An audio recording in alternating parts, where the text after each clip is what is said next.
Welcome to Marketing Masters, where we explore the art and science of modern marketing and we try and take out the incredible lessons that these amazing people have learned, like yourself, over the years and share them with all the listeners. Great. I hope I have amazing lessons for you. Yeah, same. I'm looking forward to it. So everybody, today we've got Justin Mowday, who is, I most probably know you from the fact that you were the CEO at DDB for quite a while, and then you left and went to the Monkeys, which has got a massive stellar reputation, and something like you went from 2 to 70 something staff in, was it a year or something crazy? That's right. Yeah, and you did that really amazing ad, which I remember, Mother Nature from Meridian. Yeah, I remember that one really well. It was a good ad. I liked her boots. And so I want you to give us a little bit of, all the listeners, a bit of an intro to you and like what got you into advertising and how did it, like, why advertising? Was it the glamour? Was it the money? Was it the... That was definitely the glamour. Yeah. Like I had no idea what I was doing. So I was at high school and you have to go and do that work experience thing. In my day it was called sixth form, and I actually went and worked with my uncle in Wellington, Graham Mowday at Goldsack Harris Thompson, and he's got a collection of Porsche cars. Oh yeah. And it was a flash ad agency, and everyone was beautiful. And I went to this great restaurant called Paradiso, and I decided that advertising was for me. Yeah. I had no idea what advertising was, and actually I've just been really lucky that I genuinely love it, and I still love it after 30 years. And I was lucky that I fell into the most amazing industry. You know, I've had some friends who feel a bit trapped in their jobs at this stage of their life, some who just see it as a job. I've never approached it as a job, you know, like it's a huge passion. And I think you have to be passionate in this industry. You know, you have to. And if you're not, go find something else that you are, you know. And I think that's the amazing thing about jobs today and our kids today. You know, we don't say to them, hey, stick it out for 30 years in something you don't like. It's like, give something a go, figure it out. Give it long enough, I think, to make sure you do know it, whether you like it or not. You know, like a first year anywhere. Yeah, I think so. 18 months. I think so. I'm a slow starter. So like even in the jobs I've had recently, it's a full year, a full 12 months before I turn around and go, okay, I think I might know what I'm doing, you know, and it's really sort of 2 years where you go, okay, I've got this, you know, and I'm a bit old fashioned on that. I am a fan of tenure, you know, like I think 4 years is good, you know, and to be frank, if I see a CV where someone's jumped around every 18 months, 2 years, I still see that person, still open to it, but I go into it a little nervous about jumping around, you know, and not committing and not really giving something time to breathe. But that said, also don't lock into something you don't love. The biggest difference in an agency are the people who care, who genuinely care about what they're doing. And that means just going the extra mile. And sometimes it means working long hours, but I'm not talking about the hours. I'm talking about the passion to go, I love ideas, or I love doing this for the client, or I love getting these outcomes for the client, or I love brands. What is it, when you say the passion and you still love it so much, is that you love the creative, or is it the strategy and the thinking, or is it the results that you see at the end? Like, is there a particular part of it that you love the most? Yeah, I've thought about this heaps, right? Because it's all the above of what you said, but I've been trying to think about for the last part of my career, what is it I love about this industry? Because I call it peaks and troughs. Yeah. In fact, my wife calls my personality peaks and troughs, right? So which I'm imagining it means good and bad, like high moments and low moments, and poor her and the kids having to deal with that. But advertising's like that. The 1 minute you have won something, or you've done an amazing campaign, or you've done an amazing thing for a client, and you're like, this is the greatest industry on earth, and you get to do things that you would never have dreamt of. You go to shoots and overseas trips, and you meet people, and you're talking to CEOs and boards and building brands that didn't exist 5 years. There's all this cool stuff, but there's really tough moments as well. You know, there are hours, there is slog, there is pressure, you know, like, and you know, you got to balance that. And the only way you get through that is if you care and you're in something, a passion, you know, it's passionate for you. You've found your thing. But I guess the thing I think I like about it is I really like ideas. So I'm not a creative. Yeah. I think I'm empathetic to creative, but I'm not a creative. Yeah. I can't do what those clever buggers can do, you know, and we But have... you must be good at spotting talent that can. I don't know, actually, if that's me. I think creative directors spot them. What I can do, I think I can do this, and, you know, anyone out there can give me feedback if it's not my bag. But what I can do is I can create an environment for creatives to do what they do. And I can keep those creatives safe in that zone. And I think I can motivate them and motivate a whole agency towards some of the stuff we want to do with that creative thinking. And I think I can give direction and protection. I can create a zone. I can create... Damon Stapleton, who I've worked with for 10 or more years now, talks about alchemy. Great agencies are never about one individual, certainly not about... DDB's success wasn't about me at all. It was about the group of people we had at that time, and the environment we created, and the mission we went on together, and, you know, the support we got from Marty and Sandy and others that Global gave us, but also what we drove locally, you know, like our agenda, like everything, the different people that came in, the youngsters as well as the super accomplished people. It was the alchemy of all that in that moment. When I look back at the greatest agency that was around when I started out 30 years ago, Saatchi's Wellington in Auckland, there was an alchemy that happened. And actually, once those people started falling away and doing their own things and started, that agency sort of fell apart, you know, and it's a bit harsh, it didn't fall apart, but it just wasn't that anymore, right? For a while, it was like right at the top. I think we can all actually, both marketing clients and ad agency leaders can take that for granted. Yeah. Getting an agency humming and getting the best out of your whole marketing activity is a thing. Protect that moment. Be precious with it, you know, like it's a moment in time and you want to extend that moment as long as you can. Yeah. Oh my God, that's so interesting. And part of what got my interest in marketing and advertising in the beginning was actually, funnily enough, I think I was at Tech, and I got to go to Saatchi's, and I got to meet some of what were at the time the greats, like David Walden and Nick. Yeah. What's his name? Yeah. And they had... Bayless, yeah. Balo, yeah. And Legend.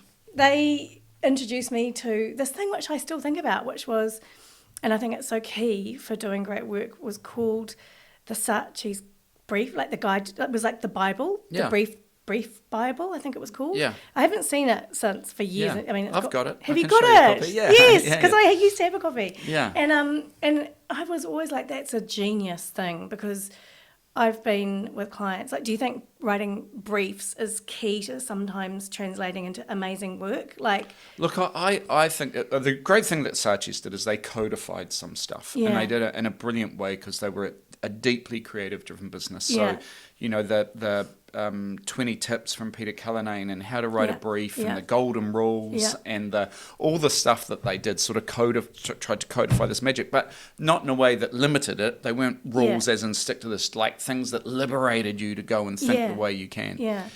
The brief is, in an ad agency, is the single most important document that you will write. And it should be treated with that care, in my view, both by the client, the way they brief the agency, and then the agency brief that goes into creative.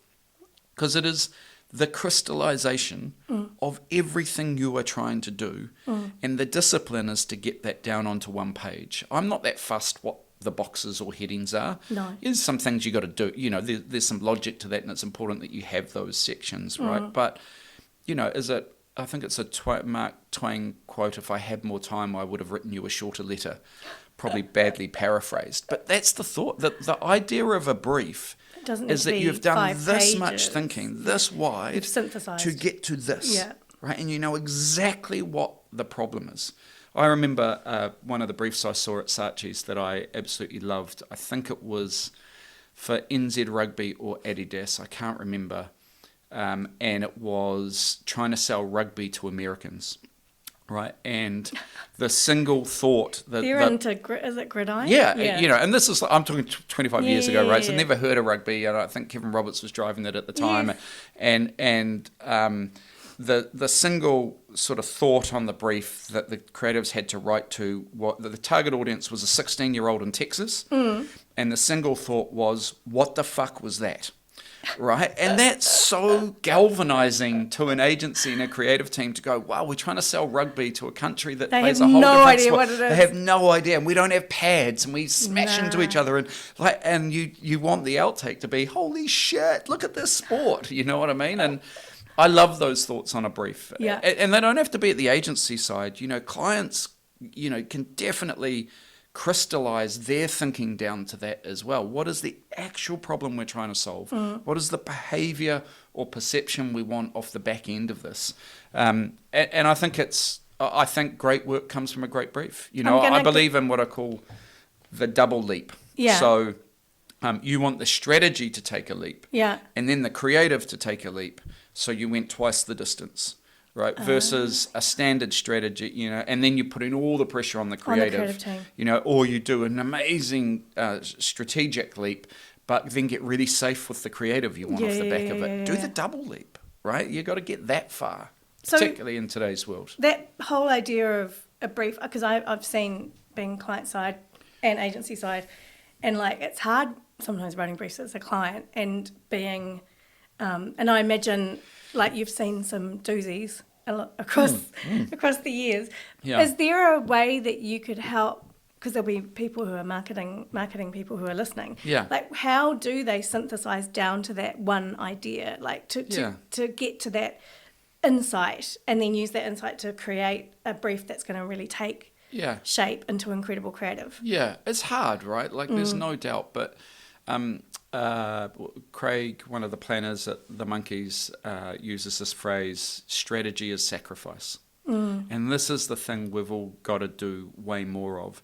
Your marketing activity has to do everything, but each brief does not. Each brief is a small part of that marketing plan that you're trying to achieve. And I just, bad briefs invariably haven't said no to something. They're saying we want to do it all with what this are your bit objectives? of activity. I want to do this, and I want to do this, and I want to do this. Yeah. And look, I want it to drive some sign-ups, but also have a brand effect. Yes. No. Choose. Which one are we doing here? And be really purposeful in those choices. And it's so hard. Saying no to stuff is the hardest thing in the world, both in your personal life, you know, we want to do it all, in our work life, we want to do it all. The classic is the budget reduces, but we don't change the objectives, we don't change the number of tasks to be done. Yeah. So I would just say think about your whole marketing plan and then this bit within it and be precise about what this bit needs to do. And usually that can lead you to, okay, it's for this audience, not everyone. Their perception is this, or the issue to buying, or whatever it is, that the barriers are this. And actually, even out of that, just pick one to solve. Just pick one. Yeah. That great campaign, I think Colenso did it originally when V launched in New Zealand. Mid-afternoon wake-up call. That's what V launched on. V is the most successful energy drink brand in New Zealand. It's an absolute Goliath. It's lasted the test of time. And it was built on one moment. Now, energy drinks are great at the morning, they're great at night, they're great at the pub, they're great with a vodka. They're great. They picked one moment, that lull after lunch, 3 o'clock in the afternoon, your body's processing food, so it gets a bit hot and slows down, you're tired, you've got 2 more hours, 3 more hours, for an agency probably a few more hours of work to go. Mid-afternoon wake-up call. They picked a thing, brilliant. Was that the client that came up with that? I don't know. But I think it was whoever it was a genius choice. We're going to be renowned for one this. thing, be famous for one thing. And once we've got that base, now consumers are smart, right? Consumers know that it works on a hangover as well. Yeah. Consumers know that it will give me a pickup at 11 o'clock at night as well. You don't have to tell them everything. Yeah. Just get renowned for one thing. So that was one of my questions was, have you adopted over the years any kind of proven lessons or strategies that you do reuse in your, with your success, that are kind of massive lessons that you've learned, actually doing great work, creating great campaigns, building a really successful agency, these are the big lessons that I've learned? Yeah, I don't know. I've got some things that I think you just have to do. Do you know what I mean? So one is interrogate the problem, which is what we've been talking about. Get really clear on the problem. I think the other thing is, and I credit Lucinda Sherborne with this, who's one of the greatest planners New Zealand's ever had. look for the human insight. Like, we are human beings and we behave in certain ways. We are imperfect. If we could just tell people what to do and they did it, life would be so much better for marketers. But that ain't us. That isn't how it works. They're far too complex. Anxious cucumbers? Yeah, and just things like we just don't consume advertising, right? We actually filter way more advertising than we consume. We don't behave logically. Our brains work in these two different modes. And read Daniel Kahneman, Thinking Fast and Slow, fantastic book. Obviously read the Peter Field and Les Binet stuff about short and long and all that sort of stuff is great intellectual evidence to then think about yourself, right, and how you behave. And you don't hear a message and act on it. That isn't how advertising works, so don't expect it to work that way. So look for a human insight. We are human beings. We like storytelling. We like emotions. We know that if you trigger emotions, you get much more memorability and a bigger response, right? I don't know. I never set out to learn all the words in the Spice Girls songs, but somehow I fucking know it when it comes. Excuse my language. Sorry. Somehow I know it when it comes on the radio. Right. That is closer to how advertising works. Yeah. Than you thinking there's some conscious engagement where I'm hanging off your every word and I'm hearing your marketing messages. It almost infiltrates us subconsciously and makes us open to that brand that you can then trigger with some other comms that are much more direct about buy now. I love this notion of priming and triggering.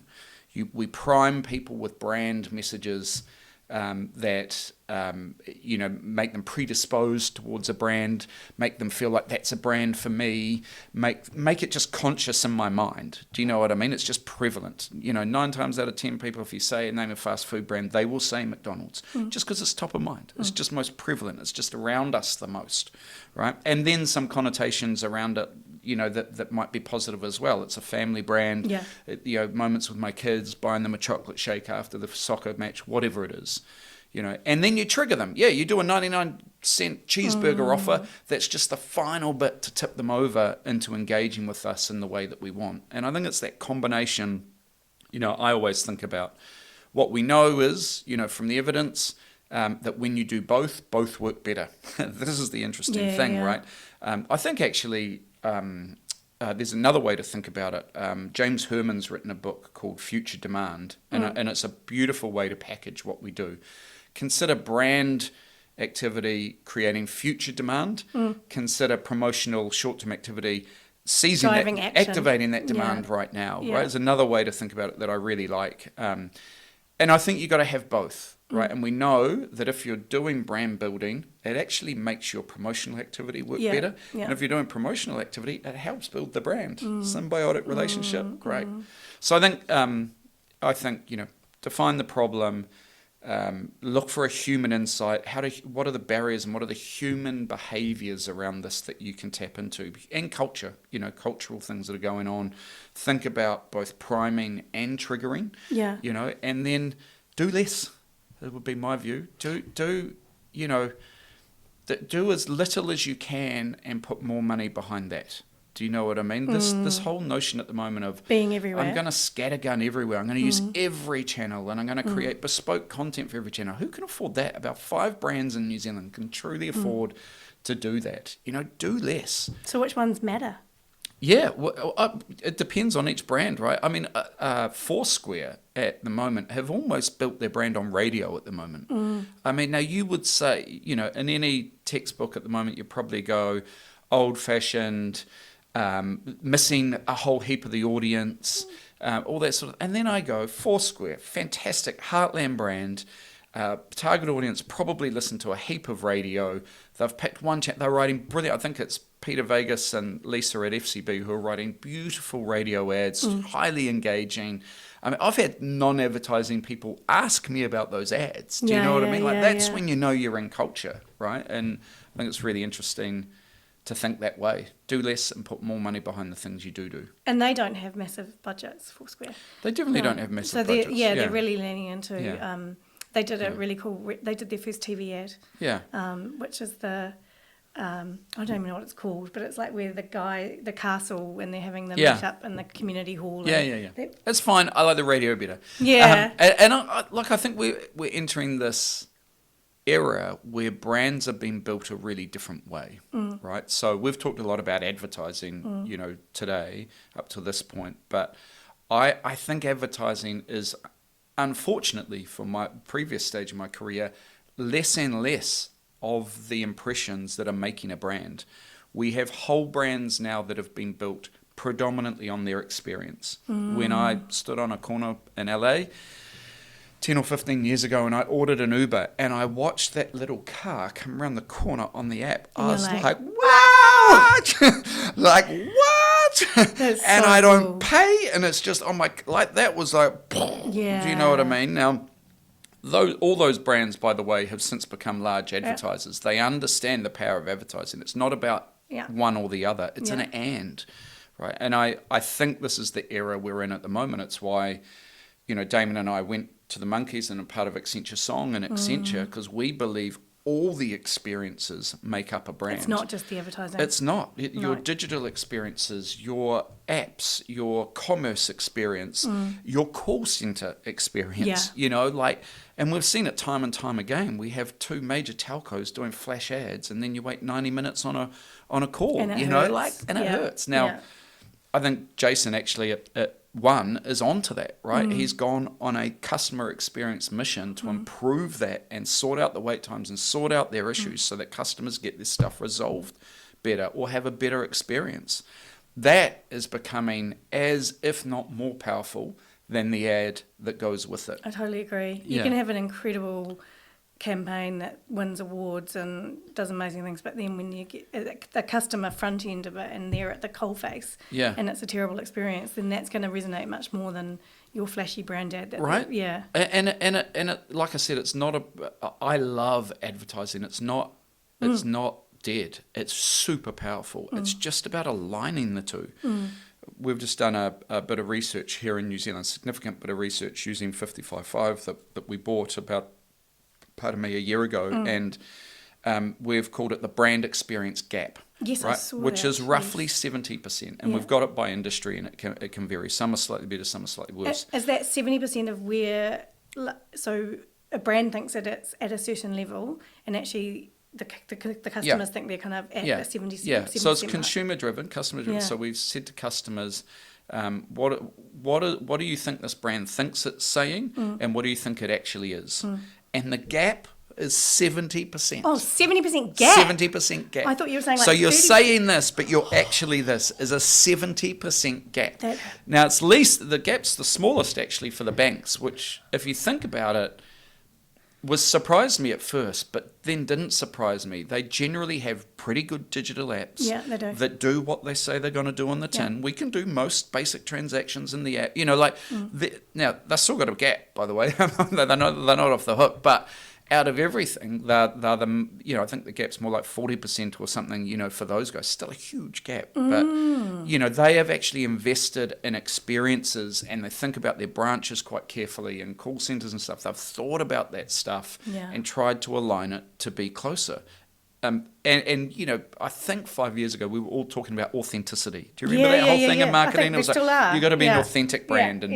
This is what an authentic brand is. An authentic brand isn't I give money to a charity. That might be part of it and part of your strategy. I'm not demeaning. Or an authentic brand is I do what I said I was going to do. I promise this and I deliver it.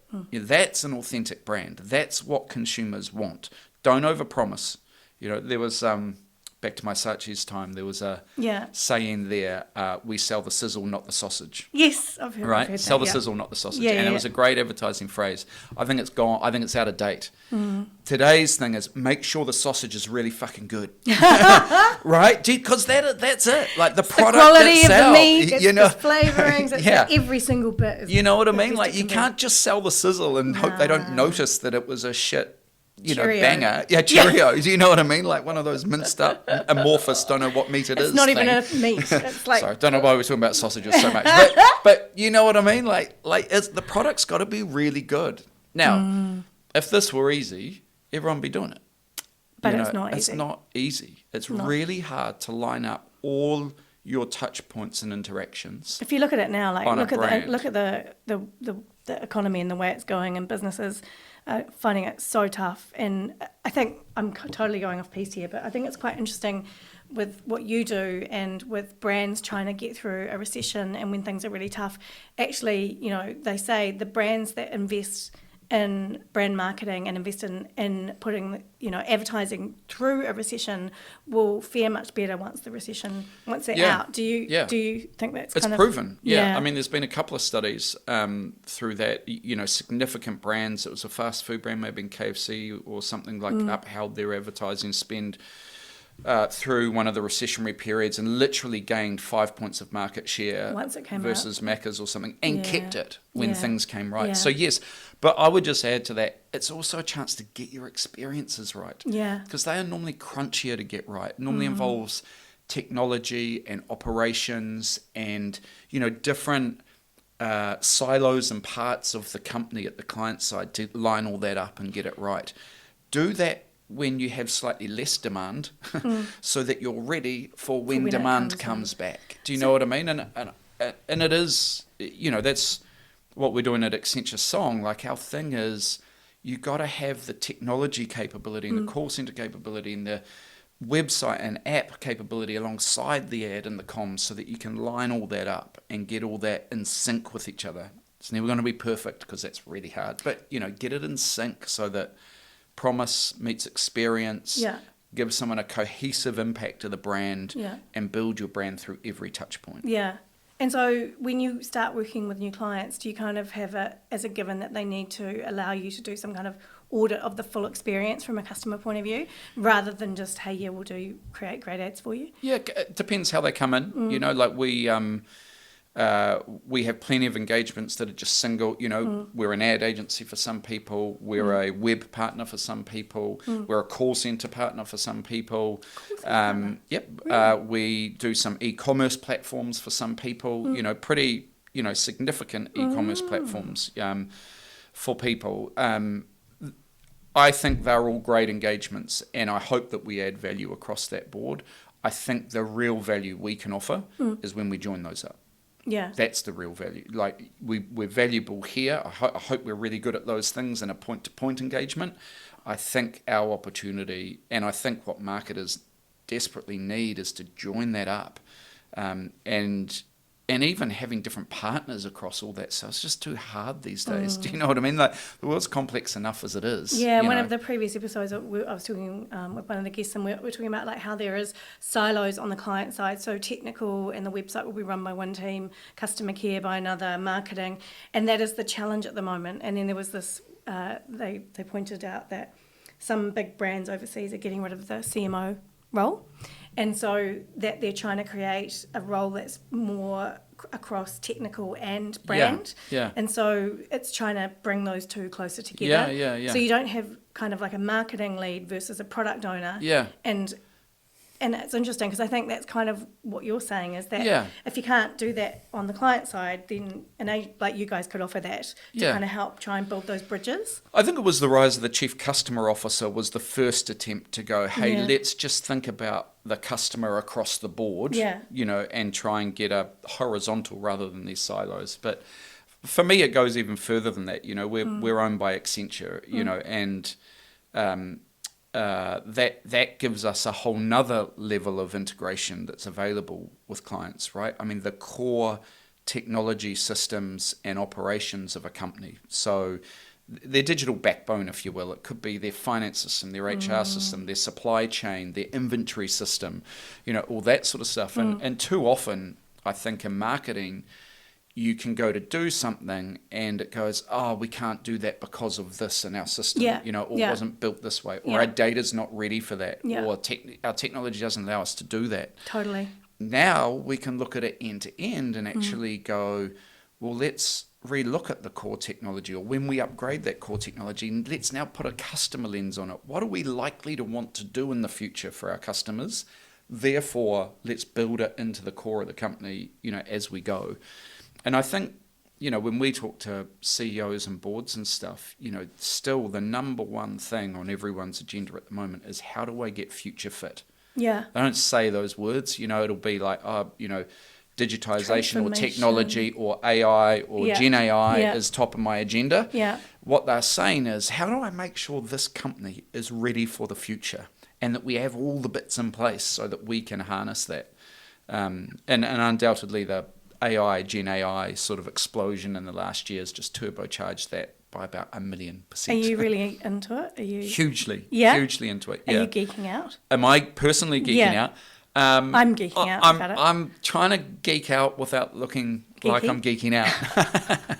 You need to be proud to be a geek. Yeah, look, we have this phenomenal training inside Accenture. And I'm lucky enough to be a part of that. We also have access to Harvard and MIT and stuff. I've got a couple of courses coming up where I'm lucky enough to go there. Wow. And I think... are you going to become like a professor of AI? I'm not. I'm just going to make sure I know enough. Do you know what I mean? Yeah, there's these other people at Accenture that are just like amazing at it. But I need to know enough because I think... I have drunk the Kool-Aid in that I think this is the most transformational thing that's going to happen while I'm alive on the planet. Yeah, totally. And I can see it already just with what we're doing in our company, completely and utterly transforming some industries, some functions, some areas. I want to know how it's going to affect my kids' lives. I've got an 18 and 16 and 6 and 1 year old. And, so I've got a span that Sounds it's like going to your be... family planning is as good as mine. It's busy. It's awesome. But it's, it's going to affect their lives significantly. And I want to understand that, Yeah. Interestingly, one of the first places that people are playing with Gen AI the most is in marketing. Yeah. And so to the marketers listening, I would say, you also need to get involved, like embrace this. One of the reasons maybe delve into it a bit because I don't even think I've talked to many different marketers Yeah. and they're like AI and eyes glaze over and they're like, oh yeah, AI, chat GPT, I haven't got it yet. What is AI? There's a real low level of understanding of what AI and Gen AI is and what's coming. And I think so it would be good, go into a bit more detail of in the AI space, what it is and maybe kind of explain it in a bit more detail for those who maybe aren't at the level that you're at. Yeah. I guess the easiest way for me to think about it, and please, with just everyone, I'm not an expert, so do your own reading and he's stuff. He's just reading, yeah. but reading and learning. Consider it like advanced automation. Do you know what I mean? And if there are easily replicable tasks that can be automated, we're now able to do it really well, really quickly.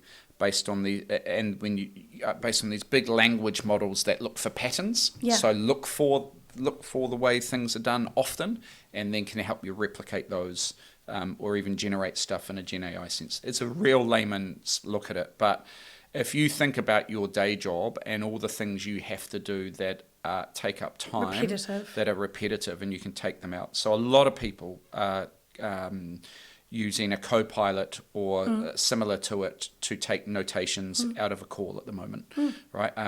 We've been doing it for about a year. Literally at the end of the call, it gives you the transcript. And it gives you the summary of the highlights. Someone used to do that. Yeah. Someone used to write this thing in ad agencies called a call report. Yeah. Do you know what I mean? Contact That documented report. the action, a contact report, right? Yeah. Done. Literally done at the end of the meeting, completed already, and can be sent within. And can be sent. Still cast your eye over it, fix one thing, bang, off it goes. Do you know what I mean? Or we were. That used to be an account executive that was doing that, wasn't it? Yeah, totally. Or we have this incredible knowledge base at Accenture, and it's the first network I've worked at that truly has an incredible wealth of case studies available to you, and they're written in depth and they're real, and you can get people on the phone. We used to, when I first joined 2 years ago, type keywords into a search engine that would bring up some case studies and you'd start reading through them and stuff. Now I go into a console with conversational chat and I say, hey, I want to learn about telcos and how they're finding new revenue streams in an era where plans just seem to be on a race to the bottom on pricing. And it'll bring up 25 presentations and go, hey, we've got this, this, this, and this. And I go, actually, I want to refine it on telcos that are about this size, that are from Oceania, and it'll summarize it down to 5. And then I'll say to it, hey, and can you do me a summary deck?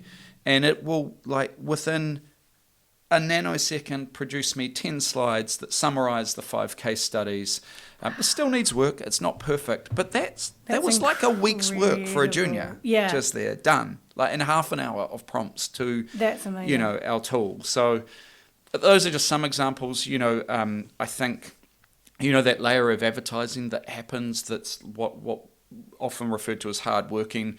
Which I think is a bad term because it suggests the other isn't hardworking, by the way. But let's call it more the promotional advertising. Retail layout kind of, Let's call it pack and save, Deals. meet week. Yeah. Let's call it Mitre 10 catalogues that still go in mailboxes. Let's call it the warehouse product and price each week. I'm gonna give you some more. That can all be completely automated, right? Completely Gen AI created. It's systematic, it's formulaic, and you can do it without human intervention.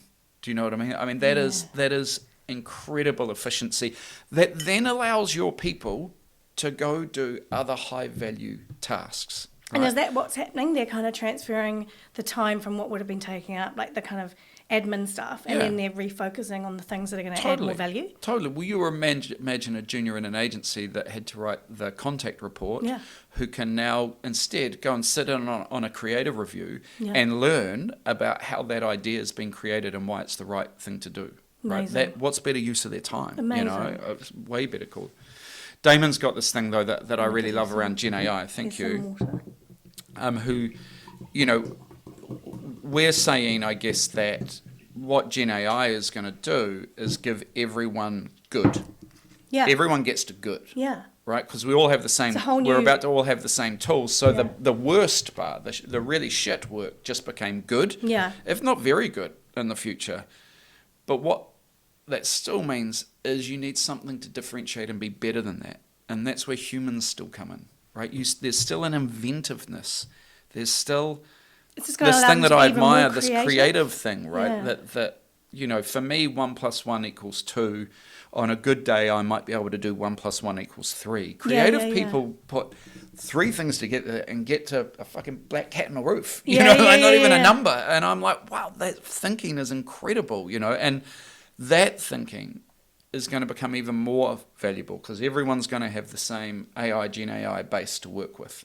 You know, we're going to need humans more than anything, and the traits that we have, you know, become even more valuable to me. So the fact that we can feel and think and be creative, all our soft skills, you know, and I think marketers learn incredible transferable soft skills, the stakeholder management, how to create a narrative, how to enroll people in your cause, you know, how to create momentum. We got at getting stuff done, getting stuff off paper and actually done in a market. Yeah. All those skills in the future become more valuable, not less valuable. So you're not worried, because I think a lot of people are at that point where they're like, oh, do I need to be worried? Is it going to mean that loads of jobs are going to be lost?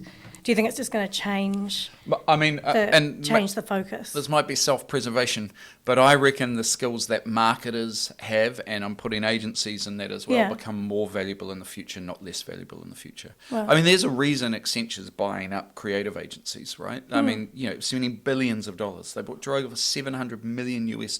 You know, like, yes, they're doing it for the business and clients that it has, but they're making a bet on the future. They're going, I think people with creative thinking and problem solving who can crystallize, right back to where we began, crystallize problems down to the nub of the issue and solve it and understand humanity and emotion and storytelling are going to win the future. So we're going to buy a whole bunch of resource like that and try and connect it up with what we do. Yeah. How important do you think, like, this whole idea of building brand love and building raving fans around a brand, like, how important do you think that is, the whole, and I'm talking about even to the level of community management and bringing it to life in your call centres and the way that they speak to it, and then how they're talking on social media. Do you think, like, is that part of how you think building a successful brand goes beyond just messages out? It's actually a two-way conversation and a relationship that they're building. Big fan. Again, for me, it's an and rather than an or, and I try and take every debate that there's been in marketing and put and instead of or. Digital or TV. No. And. You know, is it two-way or one-way? And, You know, is it brand and promotion activity? And. No, it's an and. Yeah. It's always an and it's just about the balance of those things, right? We are living, you know, to your question, we're living in the most exciting age marketing has ever had, period. You think about the ways that we can engage people, the options we have available to us. I mean, you can, if you want to, you know, take a video in the corner there and put it on TikTok and reach 10,000 people in about a minute. Yeah. You know what I mean? Yeah. Like, that shit didn't exist. No. You know, like we have this incredible world now available to us, and now you put AI and data and Gen AI and direct marketing, all that stuff on top of it. You to two-way conversations, user-generated content, all these things. So if you like, we can go back to our conversation about strategy. What aren't you going to do? Yeah. You have all these options. Yeah. And Les Binet says this really well. He's like, they all work. Yeah. Start from that point. There's no ineffective activity that you can do. It's just the degree to which it works. So when you're faced with all those choices, weigh them up properly. You know, like for some brands, they are over investing in social, putting heaps more into it, creating masses of content that I'm not sure they've analysed really well. You know, for other brands, it's exactly where they should be doubling down and going for gold. Do you know what I mean? And some brands should still be on broadcast TV, some shouldn't. You know, some brands, some brands shouldn't advertise at all and can do it right all through the product experience. You know, I think you just got to weigh up those options and know that that's the fun of our job. If you don't, that notion of weighing them up and sacrificing them, we're going to do this and I'm going to put some bets here. And also, like, we're all pretty clever people, I think, in marketing and advertising. You can make a case for most things. Yeah. You know, I was talking to a media agency once, and it was before a client presentation, and you know, we had that typical thing where the media plan, you know, it was 97 slides long, the presentation. Between us as well, the creative and the media agency, you know, we both had way too many slides. We'd done creative for literally every channel, and they'd recommended every channel, and we were going to go large. You know what I mean? And we had this discussion before the presentation, and I said, just be really blunt with me. What are the 3 channels that is exactly right for this audience, right? That are the ones that we have to be in. And they went, look, it's this, this, and this. But beyond that, I could pretty much justify any, you know what I mean? And you're like, okay. So sometimes it's just about making a call. Yeah. You know what I mean? Like, just go, look, I reckon it's this, and we're going to do these 3, and we're going to measure it for a bit, and if it doesn't work, then we'll, you know. I think you've got to pivot say, and do though, something video else. is pretty critical. Video's huge at the Yeah, moment. like, you know, it has to be absolutely massive. moving image and a story, the ability to connect through Maybe, storytelling. unless you're an aged care home and you're talking to 65-plus-year-olds in Orewa, you know, and then maybe it doesn't have to be video. You know, there's still audiences out there. But yeah, I mean, video was, you know, and again, just go back to human traits, right? We sat around fires telling stories, yeah. right? And it brought people together and it unified people. And, you know, we felt comfortable. And Te Ao Māori, our whakapapa, our history is done in audio stories. They are passed from one person to another. We still love movies. We cry. You know, we do these weird things. We're emotional beings. We do these weird things. You know, we go like 10,000 of us into a room and we listen to some sound and we all fling our bodies around in this weird way with our arms in there. We dance. Like, why do we do these things? Do you know, we're moved. They feel good. They feel good. We're moved by emotion. So, you know, let's use all that in the marketing sphere and what we do. There was something I saw, I'm trying to think which client it was for, but you did, it was at Mount Eden, around here. It was Eden Park, and you were doing something with the rugby. It was one of the... Yeah. What was that? Yeah, it was House of the Dragon for and you did Sky these, like, TV. We helped them launch it. Like, yeah. big shadows of dragons, and there was fire coming out. Yeah, and it was like, great. Oh, go you. So it was a campaign we did for the first launch of House of the Dragon. I think it's literally been launched this week, or the week or two, the next season. Yeah. And it was great because I've got a mate who's an architect, and he says the worst brief you get, right, as an architect, is a flat square section with heaps of space, an unlimited budget, and no restrictions. And he's just like, where do you start? You know, like give me a sloping section with a protected tree in the corner, Yeah. you know, and a weird shape to the section, and then I'm solving a problem. Do you know what I mean? Yeah, and but if you have no problem to solve. right? Yeah. You don't know sort of where to start. Yeah. Often creatives will say the worst brief is a blank sheet of paper. Yeah. Like, what do you want? Like, give me something that you want. Yeah. And so in this case with Sky TV, you know, they had a limited budget. They had massive restrictions from HBO about what you're allowed to do and what you're not allowed to do. We were up against, at that stage, Lord of the Rings launching on Prime, right? So Lord of the Rings was Huge. filmed here. New Yeah. Zealanders love Lord of the Rings. There's a much bigger emotional connection to Lord of the Rings. Totally. And they were clearly going to have a budget, Yeah. you know, because it's Amazon, well Yeah. beyond what Sky was going to spend locally. And again, we problem solved that, and we figured out that the audio, the screeching of those dragons, is Yeah. one of the most distinctive things there is. It doesn't require HBO sign-off, right? Because there's no big visuals involved. And then the third sort of breakthrough on that was we went, why is Sky never cross-promoted? You have 45,000 people at the rugby, which Yeah. they own. Yeah. Why are you not doing a House of Dragons thing there? Yeah. And so we came up with this idea that there would be, in the halftime break, there's massive shadows of dragons' Yeah, wings they that were would come over the insane. stadium And you could see all the people and like screeching Yeah. and stuff. And then People we were- actually did it. We did the pitch at Eden Park and showed them at Eden Park. You'd already mocked it up, like with the Just shadows. the sound. We just did the sound. We asked them to come out onto the balcony and played the sound, Wicked. and it just sent the sound sent Chills. chills down your spine. We did it in Wellington at the Cake Tin, which is where it happened for real. And the audio guy the week before got super excited and went and put like about 20 more bass speakers around the stadium. Oh, wow. And so we were actually worried that we were going to make a 10-year-old kid cry. What we were worried about. It was so loud. It was epic, you know. And just, you know, you talked about social before. You know, this notion of earned media, Well, that yeah, you can people do be- one thing Yeah. in one location. And yes, there were 35,000 people at the Cake Tin, you know, in Wellington for that game. But that spread, you know, Like like the wildfire? extra earned media we got off the top of that. Millions, you And know, on the half TV of New Zealand saw it, you Yeah. know, and Through the TV coverage as well. yeah. Yeah. So we integrated it for the first time with Sky's live broadcast. So I think the commentators at the side of the park were like, "What's that Did sound?" they And know? Did they know about it? We'd prep them. Yeah, Oh, yeah. Would have yeah. been brilliant to have them not prepped and Yeah, be like, oh my yeah. God, what is it?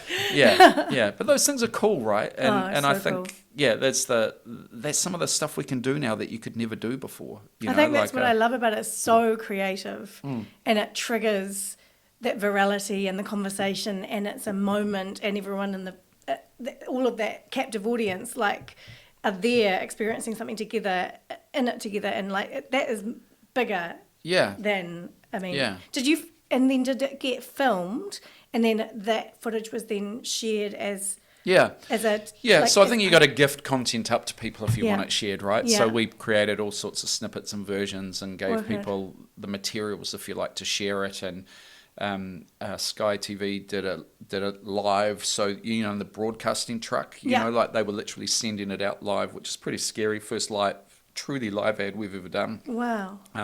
So I think those things are cool, but I think, you know, behind it, it's about embracing the modern options we have. Yeah. You know, now it's an and, right? They Yeah. still did some ads on TV Yeah. for House of the Dragon.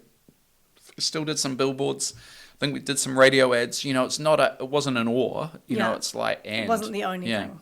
Yeah. Sometimes we think of those things at the Monkeys as topspin. Do you know what I mean? So what's the sort of proven channels that we know we're just going to get the reach that we need, you know, and create the volume. Now, what's the thing on top that we might do that just gets extra talkability? You know what I mean? What's the bit that's going to really get this into culture or get people passing it on and sharing it themselves? Is that why you grew so much so quickly? Because the campaigns were just so, Yeah. the talkability of them, the success, and then you just Maybe. kept getting new business, or like, I don't know.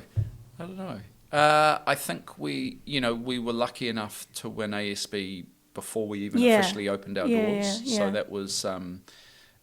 that was amazing, and they're an incredible brand. They have New Zealand's favourite ad campaign before us. To be clear, we didn't create Ben and Amy, but we've tried to live up to it and carry it on. In fact, the latest ad we did around frauds and scams is the #1 rating ad they've ever done. Wow. Surpassed Goldstein, for example, which is Wow. a campaign I worked on 20 years ago. Wow. And it has surpassed anything they've ever done, which is pretty amazing. So, to have a founding That's where client. he's practicing with the different scam calls. Yeah. I know it. Yeah. And it's topical for people at the Yeah. moment. There was great timing for ASB to own that problem and try and face into it. And they've doing a lot of much more technical and practical work around that.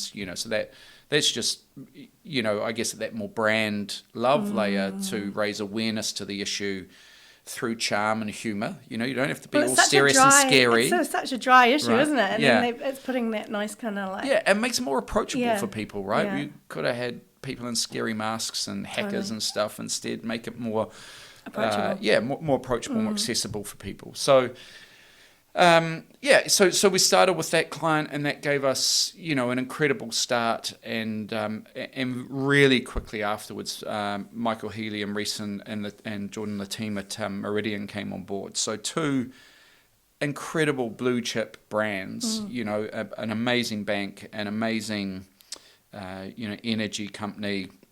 Setting up long-term platforms for both, which again we really believe in as long-term platforms. Marketers get bored of stuff too easy.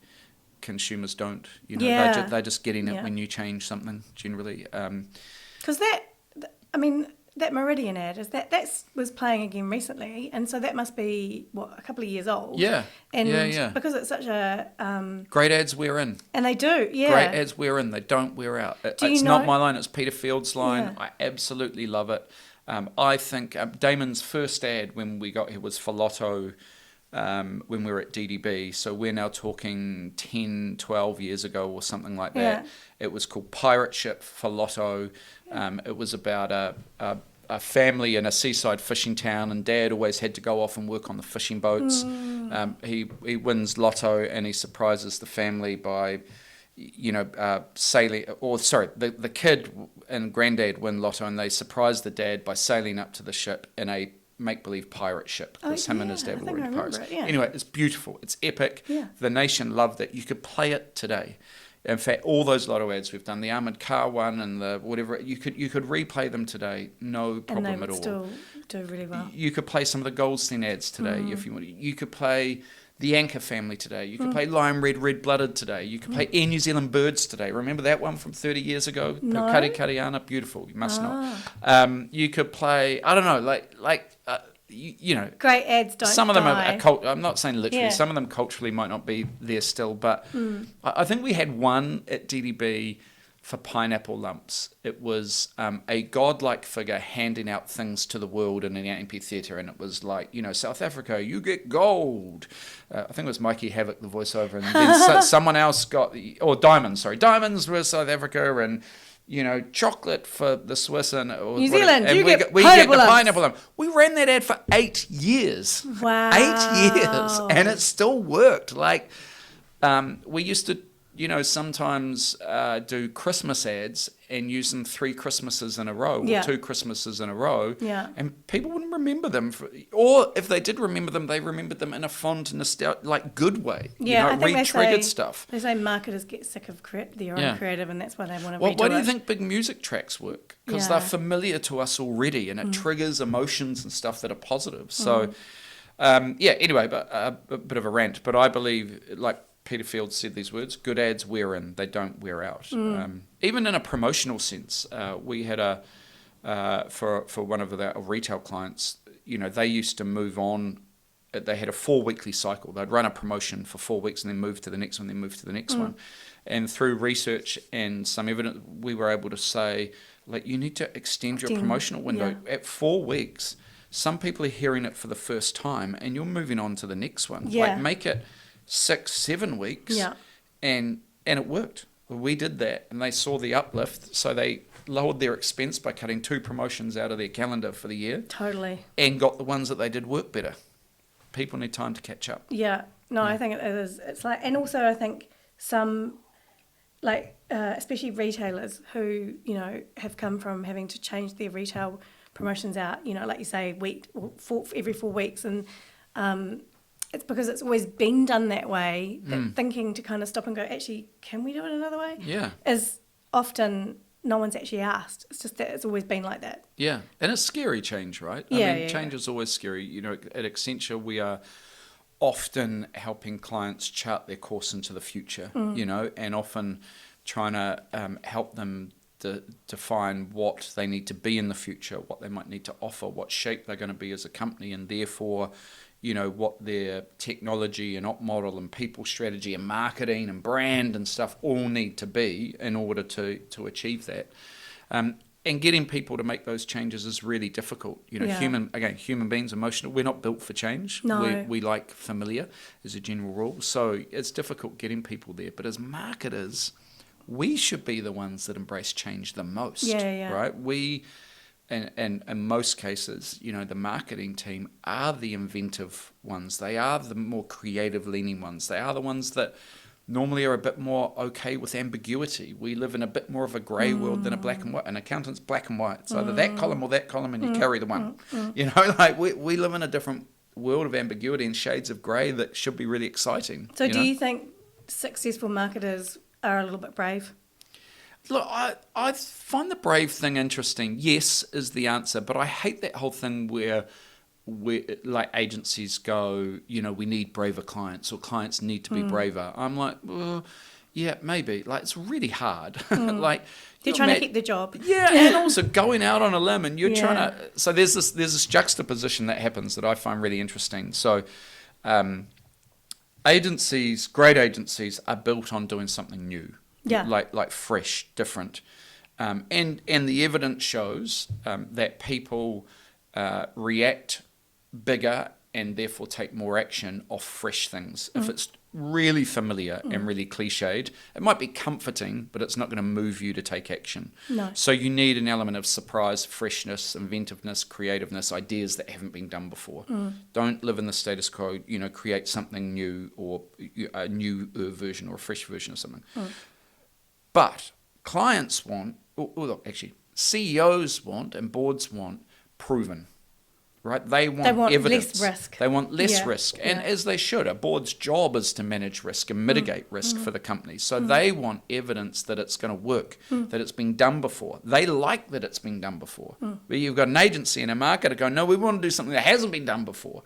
So you have to reconcile that difference. Yeah. Rather than saying you need to be brave, work on fixing that difference. How do you give enough evidence?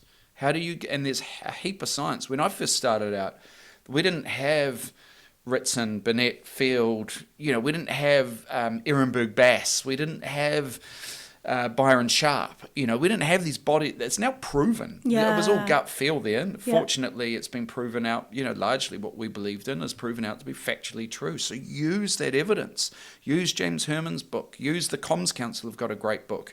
That you can, with all the evidence in it, really like charts that you can just lift and shift and use, to show this works. Yeah. Yes, the creative idea might be fresh, but the strategic approach we're taking is proven. Here is the evidence. Here's the numerical data, unequivocal, that says this approach is going to work. And then you're not going, are you brave or not brave? You're going, are we making a strategically sound choice? Yes, we are. Is it more strategic? Is it safer to actually have a creative idea than a non-creative idea? Yes, it is. The evidence actually says it is safer. You are more likely to have it work than if you take a creative leap than if you don't.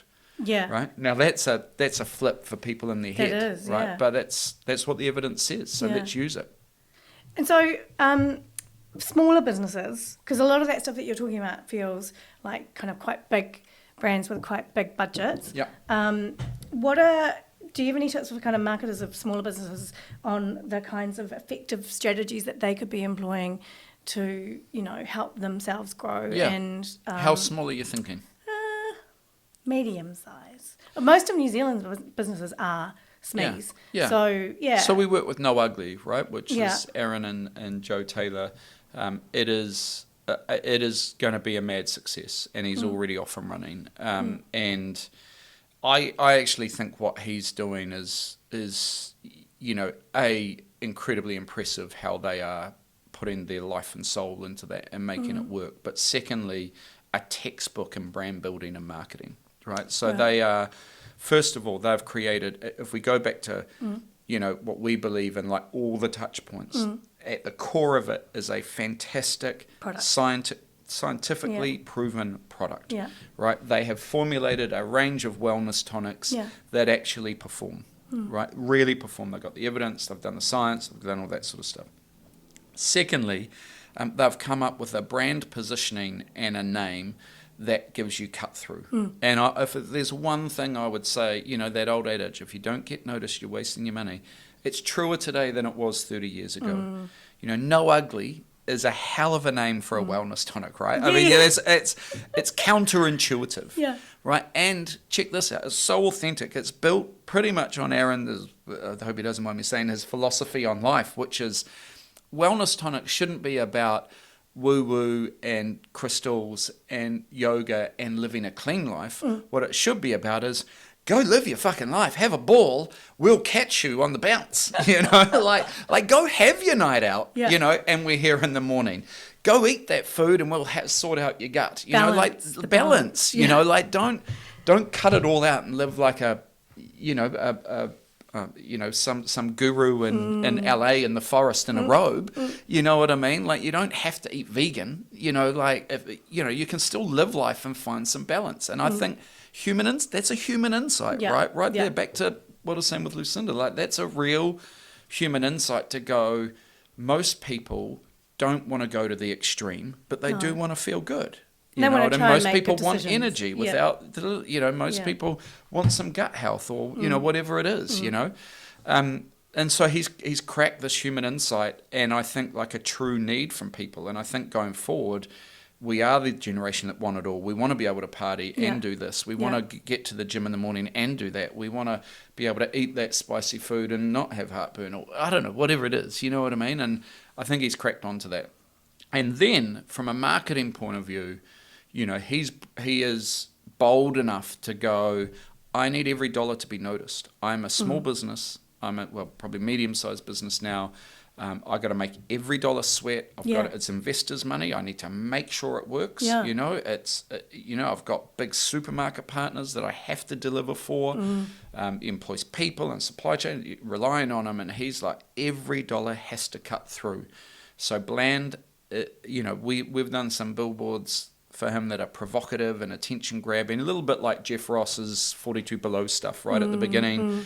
In that he's purposefully courting some controversy to get that earned media. When Arepa, who's a competitor of his, had to withdraw their claims about, their brain efficacy, he purposefully allowed us to write something and put it in market saying, we're good over here. You know what I mean? And purposefully took that on. And I really admire what he's doing there. He's building a distinctive brand. That is brave, though. He's being brave. With its own codes. Yeah, he's having it. Yeah, but it's brave based on evidence. Yeah. It's not just doing it for the sake of it. I guess that's what I'm regaling against is the silly brave. Just be brave. No, just be brave based on really good evidence and structure about what you're doing. Yeah.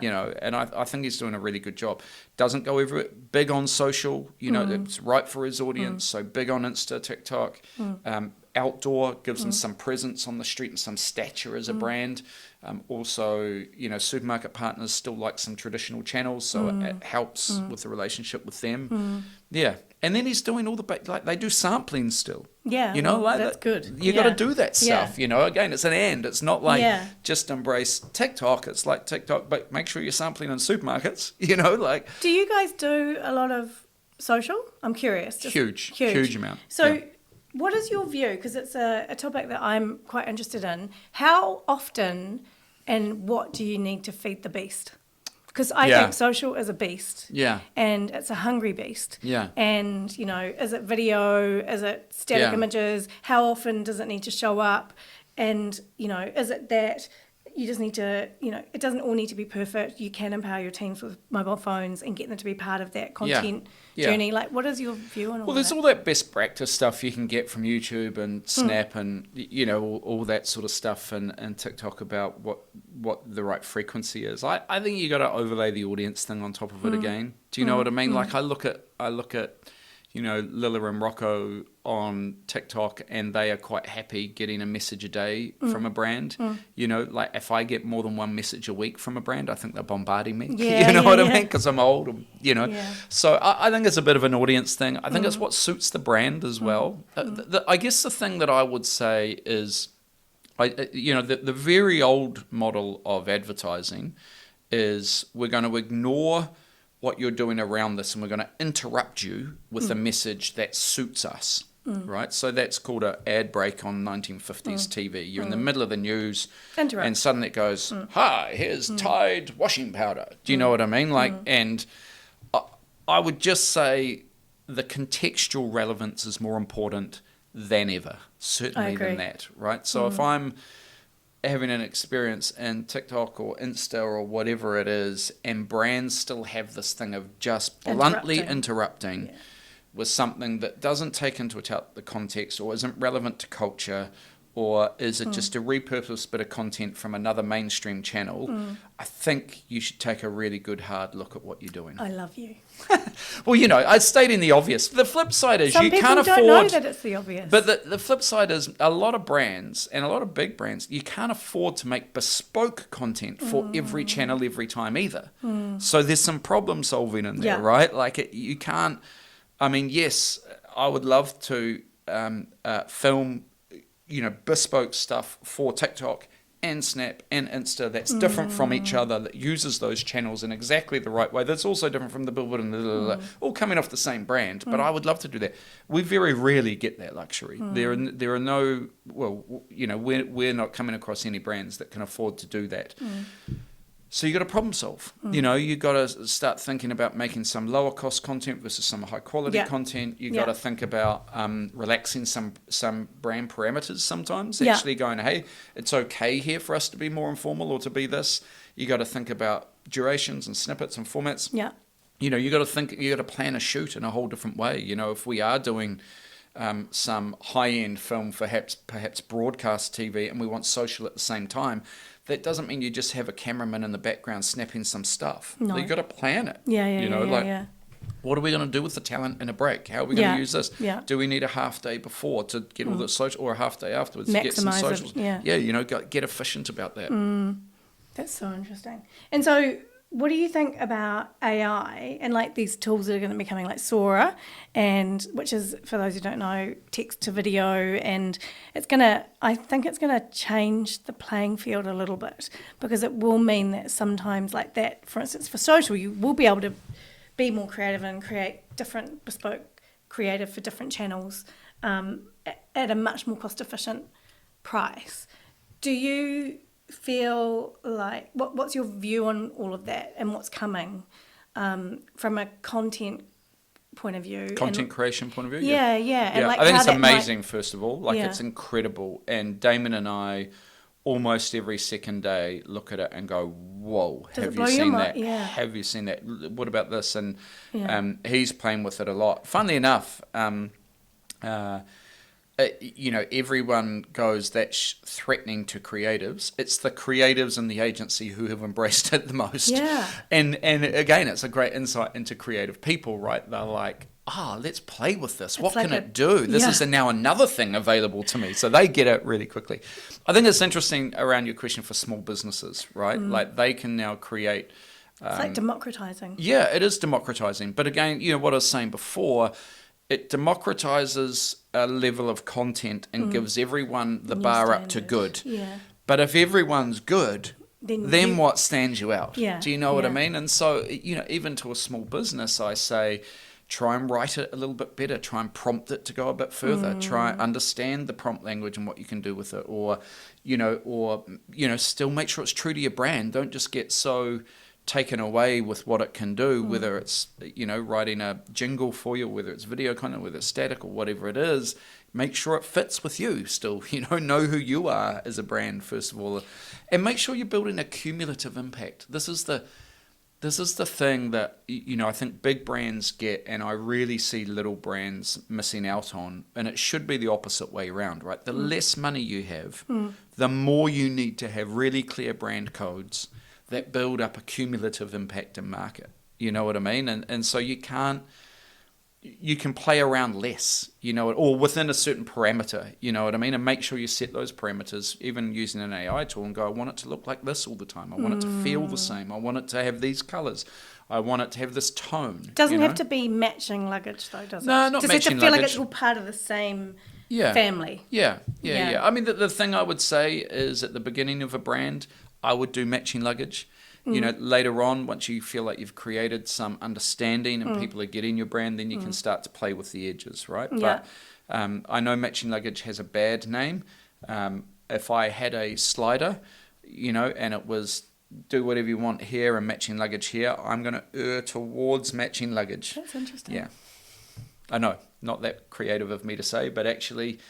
we know it works, right? Yeah. And actually, the amazing thing is when you're consistent for years on end, then you can really play.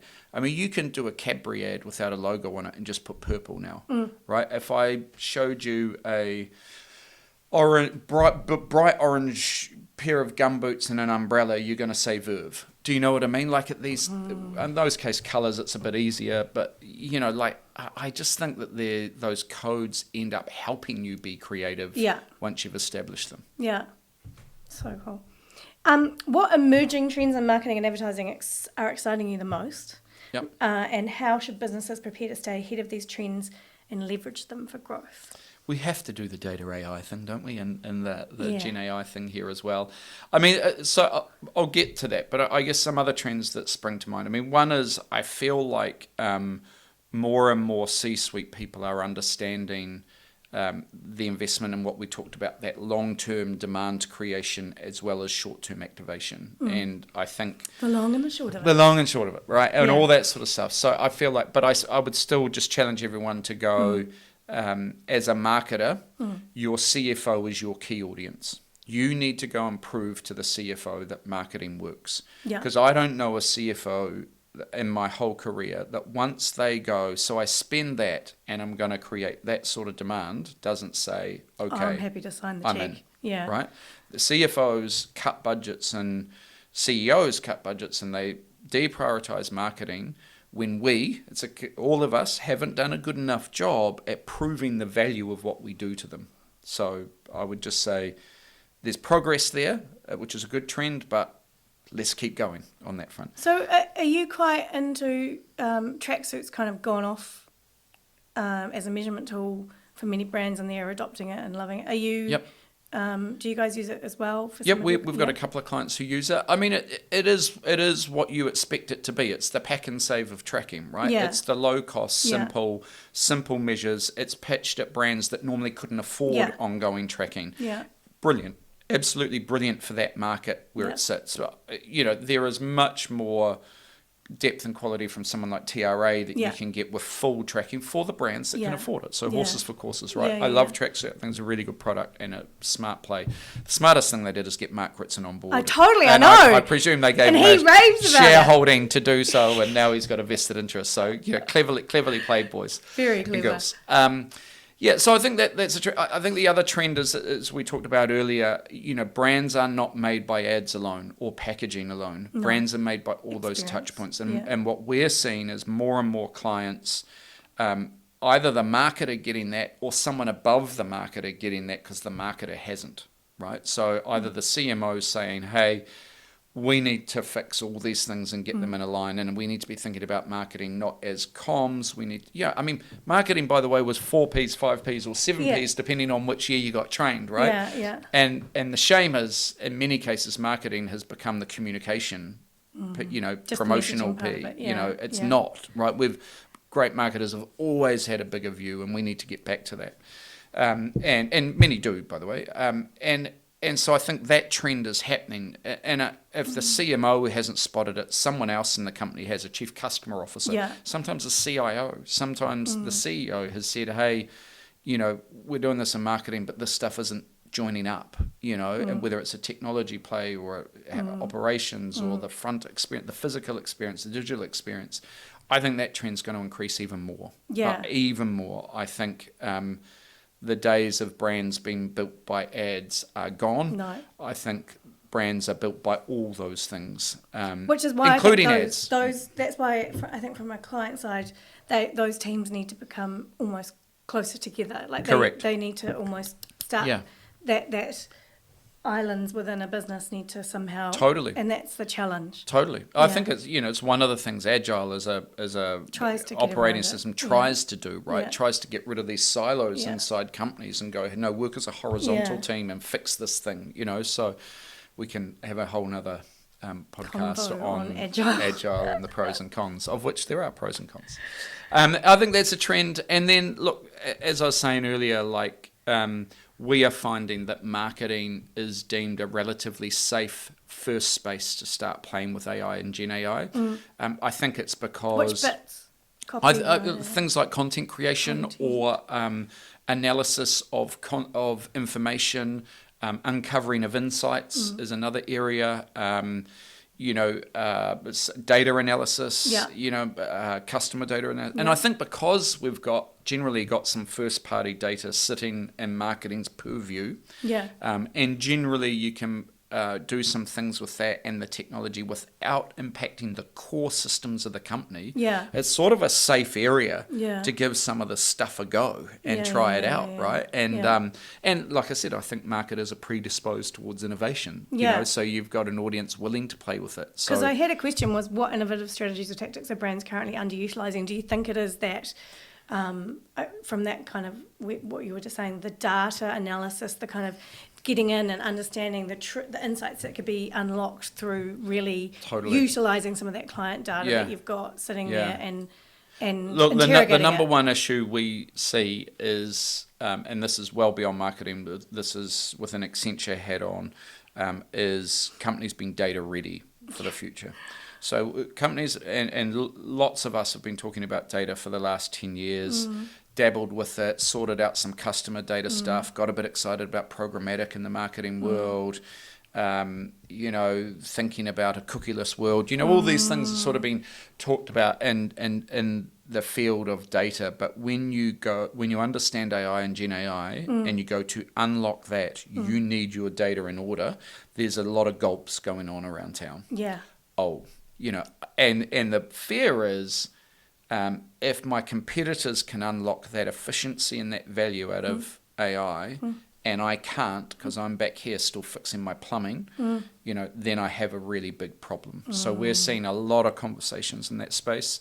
There's a lot of ways to fast track that and get people to use cases really quickly, but it's a big issue. What is the journey that some of those businesses, the data cleansing in itself and data invigoration? Like that's a whole thing that... I think it's even more fundamental than that, though. It's like where organisation-wide, forget marketing for a second, where are we collecting data? How are we collecting that data? Where is it stored? Where are we storing it? How do we access it? How do we pipe it? How do we... What systems is it feeding into? What systems is it feeding into? All of that's really huge. Fundamental stuff, from the technology setup through to the architecture, through to the strategic sort of approach to data, the partners you've brought on board, all of that real fundamental stuff needs to be sorted and sorted fast. And you are about to be left behind. Is it expensive to sort out? Yeah, it is. That's what Yeah.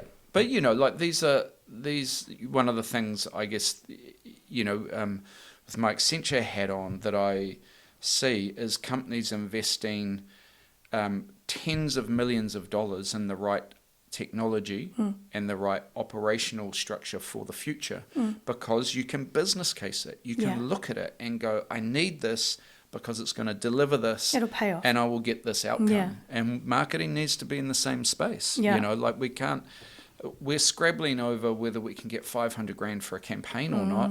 Someone else is spending $60 million on a CRM system. Yeah. You know what I mean? Or someone else is spending $100 million on a core banking system, or whatever, whatever it may be. So I feel like one of my epiphanies over the last year or two has been, I feel like there's this whole other game going on, and I've been in the marketing sphere, and I haven't been joining these up, and I haven't been making the connection strongly enough to actually get marketing what it needs, but also get the power out of joining these things up. Because if they were all joined up, if you actually had the operational side, the customer experience side doing at its peak and well-oiled and incredible, then the marketing's job becomes so much easier. Totally. But we were, from a Accenture Song point of view, we talk about it. If we can help make the product better and the experiences better, we've got more to advertise. Totally. You've got more to say. Got more to say. Yeah. Like, you don't have to make shit up. You don't have to get back into that sizzle territory. No. You can talk about the sausage. Is amazing. Back to my sausage, sorry. But do you know what I mean? So let's help make the experiences better and the core product better, and then you've got more to go to market with. Yeah. Oh my gosh. So true. Yeah.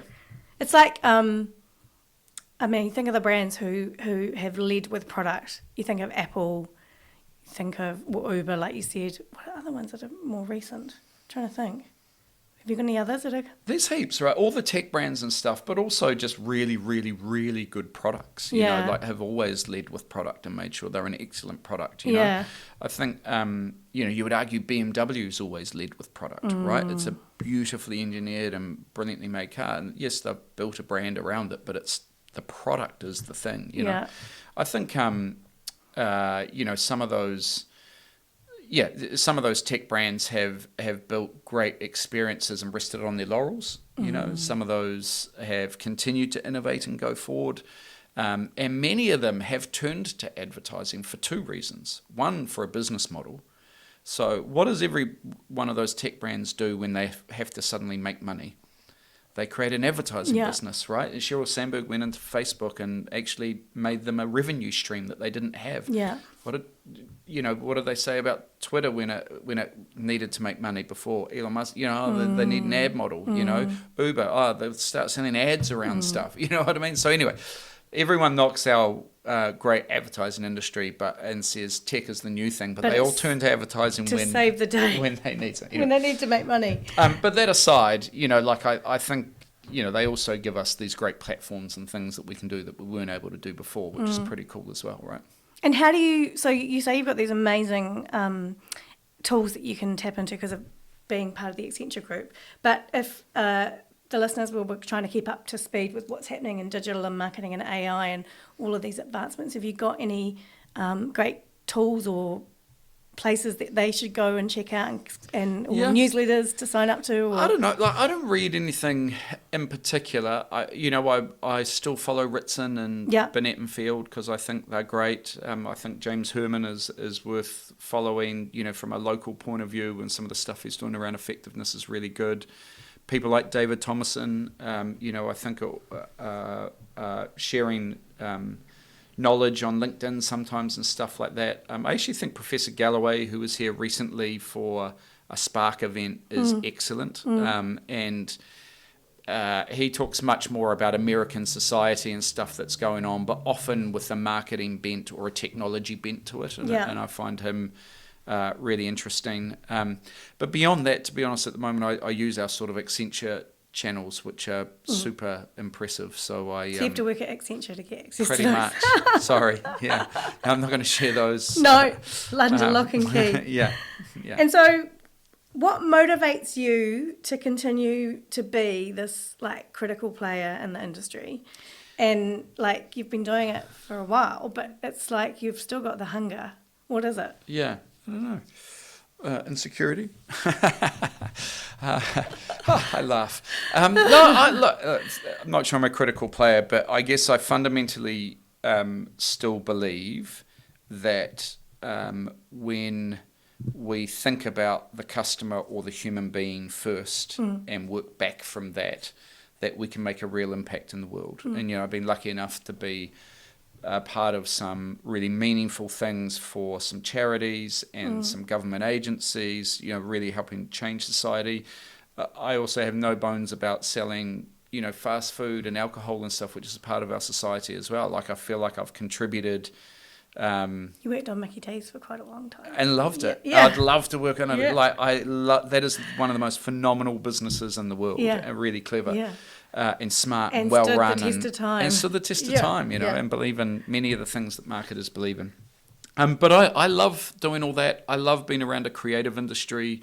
I love being on the consultancy side, so you get that variation and stuff. But I guess I still feel like we've got something to prove as an industry. Like, I feel like not everyone understands the worth of what we can do, and I feel like I'm lucky enough at the moment to have a bigger platform to get our say into bigger rooms, hopefully. And I'm not sure anyone listens, but like this is my chance, I guess, and I view it our chance. Like, when I got this job to run Accenture, I said to the Monkeys guys and the Song guys that I was leading already, like, this is our chance to get our thinking at the top table. Like, I have this thing in my head, and it seems really simple to me, that if you start right at the top, at the purpose of what a company's actually about. Yeah. So, like, not those made up glorified purposes. I mean, like, the core The purpose, the reason for being. that they exist and what they want to contribute to society. And then at the next level down, you go, okay, if that's our purpose, what's our corporate business strategy? Yeah. So where we're going to play and why and how we're going to make money and all those things, alongside an experience strategy, right? To deliver on that purpose, we need to deliver experiences like this. And then you organised someone's technology, op model, people strategy, To support those. brand and marketing. In support of that, you'd kill it. Yeah. You'd win. Seems so simple. Seems so simple. I know. But it's not how companies are done, and it's not normal thinking. And so I guess I'm still on a mission to prove that out. Still on a mission to try and show the power of purpose and customer-led thinking with creativity applied to it, and what it can do. That sounds so. I think that would be amazing.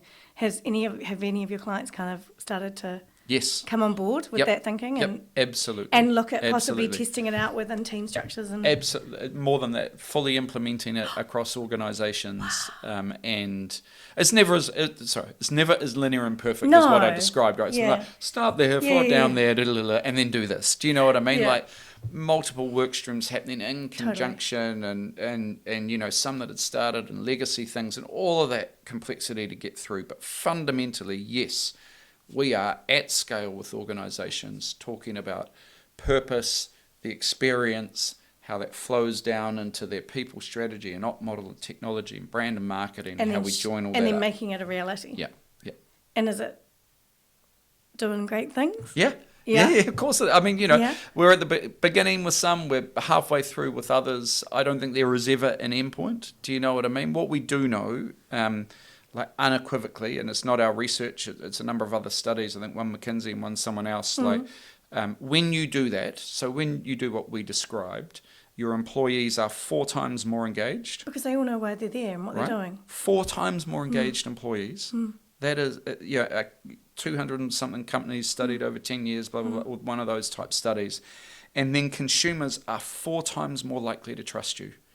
So if you do it that way, with purpose at the heart, clear experience, organise in service of that, deliver what you say you're going to deliver, close that brand experience promise that we talked about earlier, you get 4 times more trust from consumers and 4 times more engagement from your employees. Wow. And then there's all sorts of other stats about your share price going up and all that sort of stuff as a result. But those are the 2 stats that stick with me every time. Yeah. Right? That's a competitive advantage. If you want to win, that's how you win. It's almost like you've got to take away the complexity and simplify everything to give it that clear purpose and that clear direction. Yeah, I think so. And take away a bit of the. I always think that once it's dripping down into the different teams, it's almost like by having, how a lot of client side, a lot of different departments will have different KPIs that don't actually all ladder up, and so they've got department KPIs that may be at cross purposes with the IT department, and so.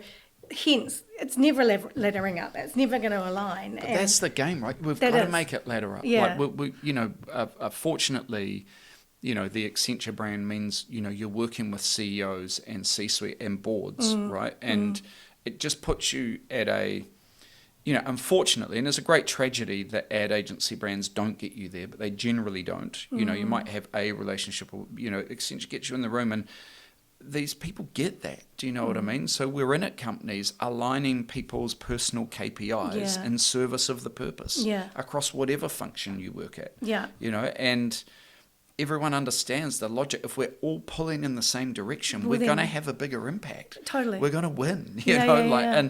And it is those basic things of aligning all parts of the organisation, all individuals around that purpose and your role in delivering on it, and making a purpose real for people instead of it being this catch-all grandiose statement Not that all lives on a fluffy. plaque Yeah. and in the annual report. What does it actually mean? What does it mean for you in your day job?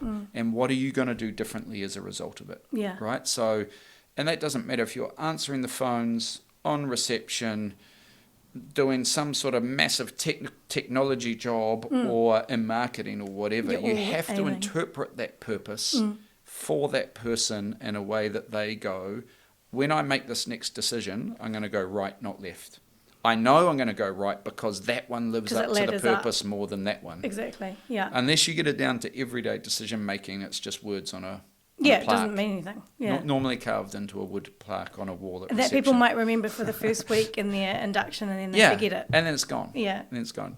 The other thing that we find, and we try and strip out, credit to Tom Sykes for this phrase, strategic tiramisu, right? So you have, so you have a purpose and it might be quite good, but then you've also got a mission and a vision, and you've got 8 values, and then you've got 6 core imperatives, and then you've got 5 enablers.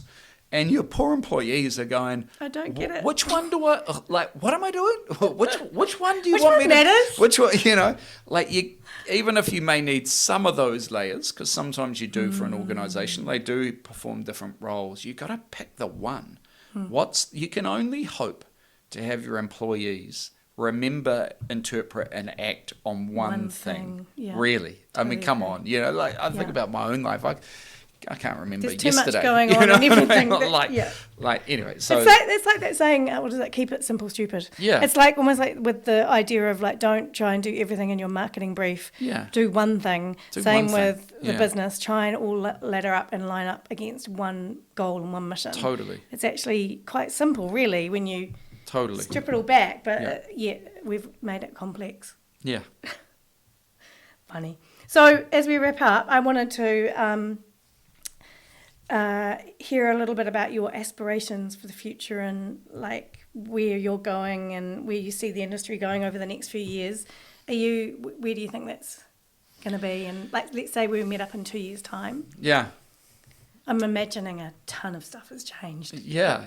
I hope. Look, I hope we're all doing higher value tasks, and all the mundane daily tasks have been taken Automated. over by AI and Gen AI. I hope everyone has a better baseline of marketing knowledge and execution. Yeah. And that we've all lifted up to that degree.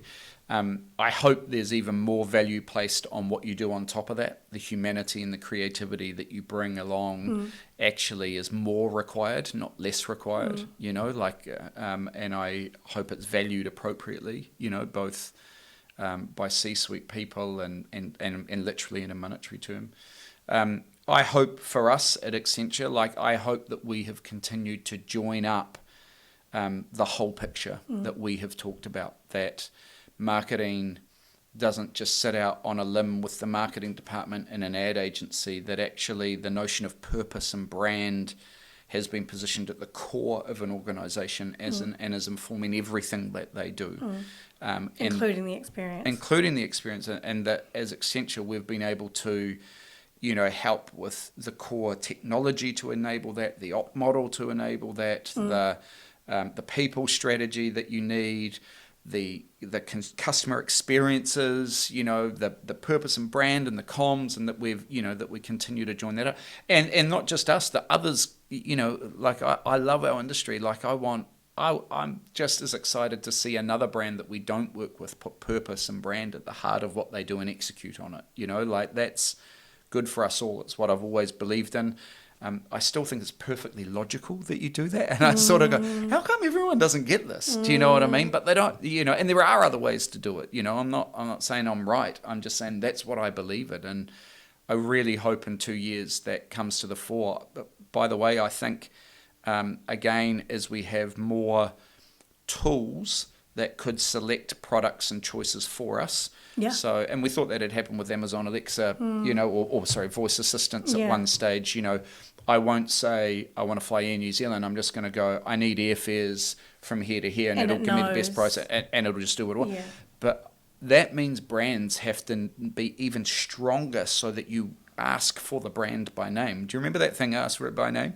Like, that's even more prevalent going forward. If we have intermediaries, search engines, voice assistants, an AI duplicate of you that's going to start making choices for you, then brands are more important. Because you'd have to then go in and we choose need people to say, I want as a that default brand. setting. Yeah. Whether it's a default setting or it's just choice by choice, but you're like, these are my preferences, And so, between the role of creativity and ideas, the role of purpose and brand, the explosion of options that we have in front of us to engage with people, the role that total experience has versus just ads, I see a very busy but very exciting year, few years ahead. So cool. Yeah. And as your last piece of advice for our listeners, is there a takeaway that you would like them to take forward with them from the conversation today? I started off by talking about caring, and hopefully my kids and wife said, I can, and actually some of my colleagues say I can get embarrassingly excited about this. So I hope that I haven't been too over the top in this chat. But find this sort of energy, is really important. Do you know what I mean? Like, you have to be into it this much and be reading and caring, not about everything I've talked about, your own parts of it. Do you know what I mean? But you got to find your thing. And I would just encourage everyone to find their thing so that you can roll with the punches, so that you can be excited about getting up for work, so that you can look after your mental health and your physical health, because it's something you want to do, so it doesn't feel like work every day. And don't worry, there's plenty of parts of my job that still feel like work versus fun. You know what I mean? But you got to have that core to it that you're really enjoying, and that you have these great moments, but because it's not all smelling roses. And I think finding that sort of energy and passion, and then caring about what you do, like just don't settle for ordinary. You know what I mean? Like, there's a price to ordinary. Ordinary sucks, like ordinary is putting shit into the world. Ordinary will kill you. Ordinary is just so bland, and it's so safe, and it's so normal. And, to be honest, they're just not words I think that we should be striving for. No. So I would just say care and get involved and leap in and be a part of it, and find your thing and speak up and go for it. Wicked. That's so cool. Thank you so much for coming. It's been hugely, and I mean, like, that you can talk so much about this. I want to get you back to get even more out of you, because it's been so good. Thank you. And I'm really grateful for you coming along. I'm sure that the guys are going to love to hear what you've had to say. So thank you. Hope so. Thank you very much. Thanks.